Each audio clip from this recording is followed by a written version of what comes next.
বিশেষ করে আজকে আমাদের নজরুল ভাই ইতালিতে বৃহত্তর কুমিল্লা সমিতি ভেনিসের আয়োজনে ইফতার ও দোয়া অনুষ্ঠিত হয়েছে। ভেনিসের মেসরিতে বায়তুল মামুর কেন্দ্রীয় জামে মসজিদে আয়োজিত ইফতার ও দোয়ায় উপস্থিত ছিলেন ভেনিসে বসবাসরত প্রায় 7 শতাধিক প্রবাসী বাংলাদেশি সহ বিভিন্ন দেশের রোজাদার ও মুসল্লি।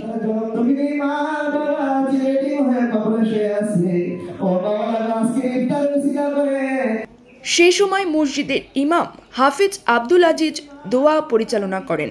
দোয়ায় সমস্ত কবরবাসী ও মুসলিম জাহানের জন্য দোয়া করা হয়।